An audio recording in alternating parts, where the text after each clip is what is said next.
Today we're going to be replacing the serpentine drive belt on this 2-liter. So it looks like we got to take the cover off. Looks like a 10mm, and then adjust the tensioner right there, and we'll just slip the new belt on. Looks like a 17mm, and you just go clockwise, and the belt should get loose like that. We'll slip it off. Come out of here. Okay, so I just removed it. We'll remove the rest of it off. It's good to either draw a picture or take a photo of the belt before removing it. I took a photo. It's very simple design, so shouldn't be too hard. So the reason I removed mine is because I saw this cut on the belt. It has deep grooves, and you can't really read the part number anymore on the belt.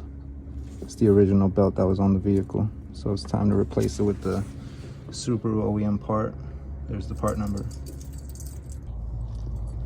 So it's a good time to go through and check all your pulleys, make sure the bearings are not making any noises. Crankshaft you can't spin, but there's no play on there. There's a water pump.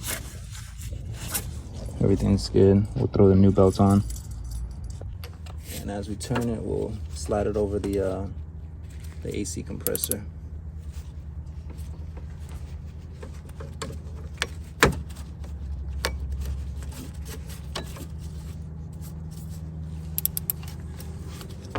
Make sure everything's on correctly, and then oh, it looks like I didn't get it on the water pump.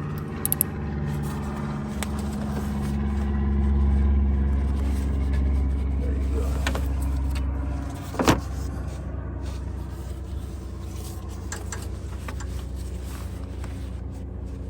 Okay, yeah, that looks good. All right, throw this cover back on.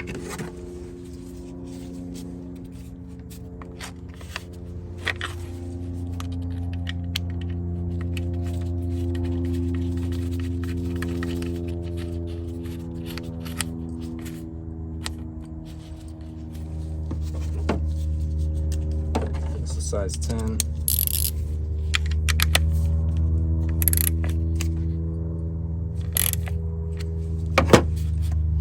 All right, we'll start it up.